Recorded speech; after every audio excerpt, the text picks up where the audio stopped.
Nous sommes vendredi 29 novembre, ravis de vous retrouver une fois encore sur la télévision Tamashek, la culture au cœur de l'Afrique. Merci pour votre fidélité et bienvenue dans ce journal au sommaire retard du paiement de la prime de rendement lors d'une assemblée générale tenue ce jeudi. Les syndicats de l'Office national de l'assainissement du Sénégal ont exprimé leur colère. Remise de diplôme ce jeudi, le ministre de la Justice, garde des Sceaux, Ousmane Ndiaye, a remis les certificats de fin d'études aux éducateurs spécialisés de la promotion 2021-2024. C'était tout pour les sommaires. Bonsoir et bienvenue à nouveau.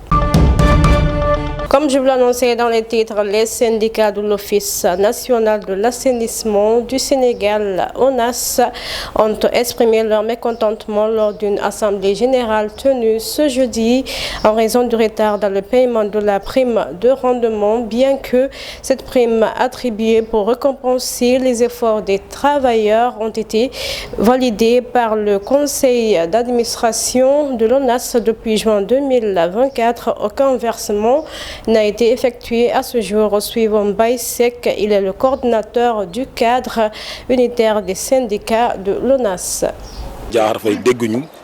Parce que dafa am lu ñuy dund en tant que travailleur loo xam ne ñu jàpp ni injustice la parce que dañu am benn prime de rendement annuel boo xamante ni après chaque exercice le conseil d'administration day réunir si on a atteint les objectifs mu valider ko PCA bindal lettre bi mu dem pour ñu mën ñu jox cette prime depuis 2023 bi ñu def bi conseil bi valider prime bi ñu envoyé que depuis le 5 juillet ba légui ñu ngi tok di xaar jotuñu prime bobu té fiñu wara jaar yépp jaar nañ fa muy kilifa yi nga xamanteni ñom lañu nekkal ci biir kër gi muy PCA muy directeur général muy suñu ministre de tutelle.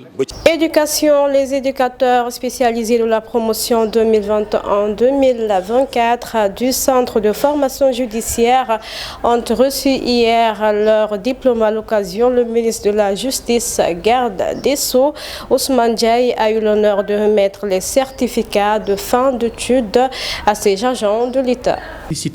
Monsieur le directeur général du CFJ et l'ensemble de ses collaborateurs pour avoir su normaliser les enseignements, améliorer la qualité des modules et assurer une cohérence du programme pédagogique. Cette réputation d'excellence est reconnue au niveau national, régional et international. Ce succès résulte également de l'engagement, de l'abnégation et du sens élevé des responsabilités de vos formateurs qui méritent toute notre reconnaissance. Je confonds dans ces remerciements l'ensemble des partenaires techniques et financiers qui appuient quotidiennement le CFJ dans les missions qui lui sont confiées. À vous, nouveaux éducateurs spécialisés, l'État vous confie une mission d'une importance capitale. Face au phénomène du travail des enfants qui gagne de plus en plus de l'ampleur au Sénégal, la cellule de coordination de la lutte contre le travail des enfants s'est rendue à Thiès pour partager avec les acteurs locaux la protection de l'enfant de manière générale, suivant Mam Koumba Thiaw, inspectrice du travail de la région de Thiès. Même bu dul statistique yi sax lu ñu wone mais boo xoolee nii rek di nga gis ne xale yi ñu ngi ci mbedd yi à travers la mendicité te boo xoolee mendicité dafa bokk ci les pires formes de travail des enfants également boo gisee xale yi ñu exploité par le travail ñu ngi ci petit commerce bi xale yi également ñu ngi dans les marchés au niveau des quais de pêche wala yëpp région boo dem rek am na travail des enfants peut-être spécificité woon mais tey ñëw nañ Thiès. Non pas seulement que Thiès rek moo am travail des enfants mais dañuy def tournée de vulgarisation mooy que ne tey dañuy ñëw Thiès après nañ dem feneen pour partager document bi ak ñi nga xam ne ñoom mooy les acteurs locaux de protection de l'enfant. Solution yi ñu ngi ci plan cadre bi nga xam ne tey moom lañ ñëw pour partager wax nga ko am na ay efforts yoo xam ne ñu ngi ko def mais mu ngi persister mais liggéey bi day continuer toujours rek parce que boo xoolee tey dañu tëgg plan cadre bi bu bees bi parce que tamit amoon na benn plan cadre boo xam ne moo njëkkoon mais tey ñëpp xam nañ ne travail des enfants am na yeneen réalité yu bees jël na yeneen phénomène jël yeneen ampleur du moins donc tey. Dans le cadre d'une visite de travail de 2 jours, le ministre de l'Intérieur, Jean-Baptiste Tine, a reçu son homologue Herman Imongo, ministre de l'Intérieur et de la Sécurité du Gabon, au ministère de l'Intérieur à Dakar. Cette visite consiste à échanger et partager leurs expériences sur leurs systèmes électoraux. Lors de son discours, le ministre de l'Intérieur est revenu sur l'élection législative qui s'était déroulée le 17 novembre dernier. De travail de 2 jours pour échanger, partager nos expériences sur nos systèmes électoraux. Cette séance de travail tombe évidemment à une période très bien. Nous sortons d'élections législatives anticipées qui nous ont permis de davantage perfectionner notre système électoral. Ça a été essentiellement marqué au final par des résultats clairs, transparents, sans aucune contestation. Et il faut noter que ces résultats ont été atteints grâce à, d'abord, dans la période préélectorale, l'instauration vraiment d'un dialogue politique entre tous les acteurs, que ce soit les partis politiques, les coalitions de partis, ainsi que la société civile, la Sénat, la Commission électorale nationale autonome et le ministère de l'Intérieur. Nous avons beaucoup échangé sur ce que nous voulions faire, ce que nous voulions organiser. Ensuite, au plan, disons, logistique, toutes les dispositions ont été prises par l'État et les services du ministère, ainsi que l'administration territoriale. Toutes les dispositions ont été prises pour un déroulement optimal des opérations électorales le jour J.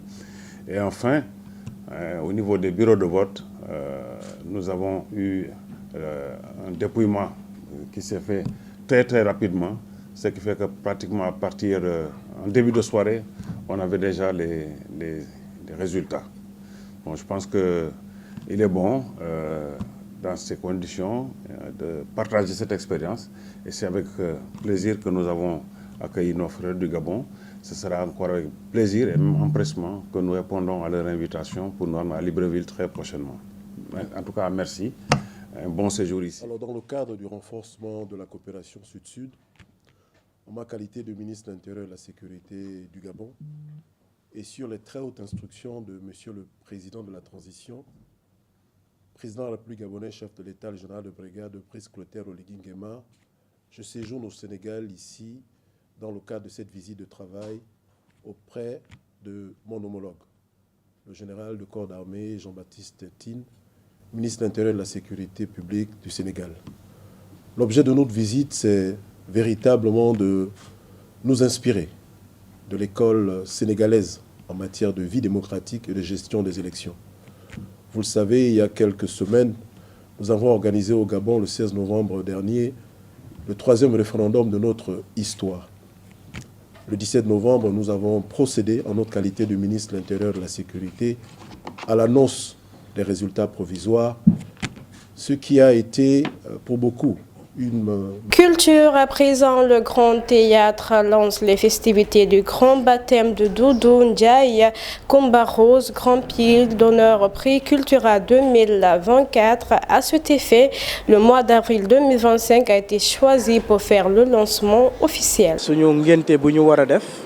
Depuis 2020, Doudou Ndiaye Coumba Rose, on n'a pas eu l'occasion de le baptiser.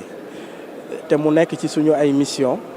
Donc, on a pris la date du mois d'avril en 2025 pour faire le baptême. Et aujourd'hui, le compte à rebours est donné pour que nous fassions le lancement pour le mois d'avril. Benen point bi moy prix bi ñu décerné Côte d'Ivoire mom lañ doon présenter au personnel. Ñu invité la presse, les collaborateurs du ministère et d'ailleurs pour juste faire un petit cocktail défaler sur le lancement. Pour le lancement, nous avons duñu tok benn place dañoo bëgg def benn caravane pour dem xooli seetiwaale ziyaaraale ñi nga xamante ni ñoo dund ak suñu parrain Doudou Ndiaye Coumba Rose ñi mu liggéeyandool ak tamit ay mbokkam moo taxoon ñu ne dañuy def benn tour dugg ci biir plateau jaar ba Médina Grand Dakar Colobane ba HLM fépp foo xamante ni la famille mi ngi fa ñu dem seeti leen waxtaan ak ñoom. Dans la sous-région en Guinée, les travaux de la deuxième édition de la Semaine des financements innovants pour l'éducation ont été lancés à Conakry. Cette semaine des financements est le résultat d'un long chemin. Tout d'abord, elle a commencé par l'élaboration des termes de référence qui décrivent les dispositions organisationnelles ainsi que les mesures à prendre pour la tenue des présentes assises, suivant Aboubakar Sissé, directeur général de l'Agence nationale de financement de l'éducation. Est issu des recommandations de la conférence nationale sur les enjeux du financement de l'éducation tenue les 22, 23 et 24 septembre 2023. La Semaine nationale sur le financement innovant du système éducatif guinéen est le résultat d'un long processus. Elle a commencé par l'élaboration des termes de référence qui décrivent le dispositif organisationnel et fonctionnel de la semaine ainsi que les mesures à prendre pour la tenue des présentes assises. Tout cela avec la participation active de tous les cadres et la validation de tout le processus par le conseil d'administration et la tutelle technique. Les plaques portant sur la vision du CNRD et du président de la République, le général Mamadi Doumbouya, sur le système éducatif qui ont été élaborés et validés. Elles ont été également prononcées par les hautes personnalités de la République dans le cadre de l'accompagnement de cette vision, apportant leur contribution au financement du système éducatif.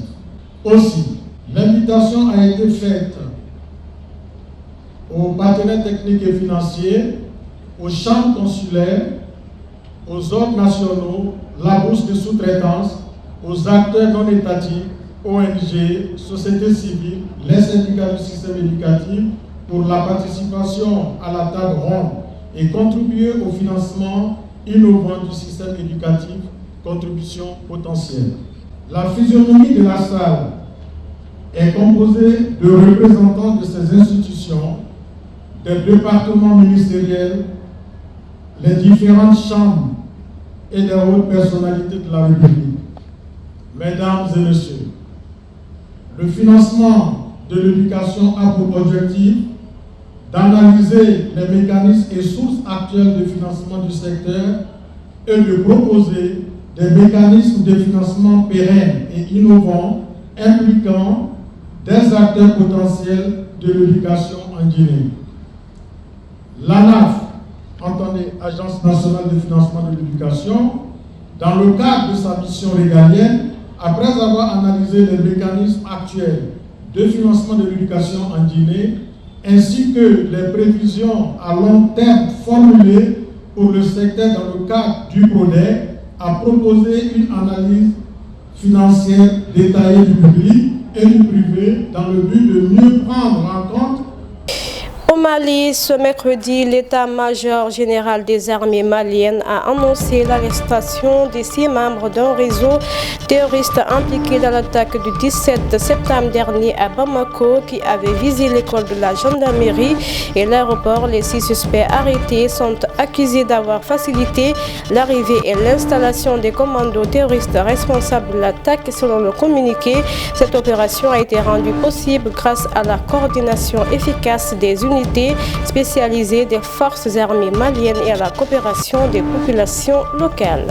Au Burkina Faso, inauguration de l'usine de transformation de tomates. Le président-chef de l'État, le capitaine Ibrahim Traoré, est arrivé ce jeudi à Bobo-Dioulasso pour procéder à l'inauguration ce samedi. Les travaux de construction de l'usine ont été lancés le 23 septembre dernier par le président Ibrahim Traoré. Actualité internationale, le président russe Vladimir Poutine a estimé jeudi que le président élu américain Donald Trump, qui a échappé à 2 tentatives d'assassinat durant les campagnes électorales, n'était pas en sécurité. Blessé lors d'une attaque en juillet en Pennsylvanie, Donald Trump a également été ciblé en Floride. Cependant, Vladimir Poutine a déclaré aux journalistes à l'issue d'un sommet qu'il avait été choqué par la manière dont la campagne électorale américaine s'était déroulée.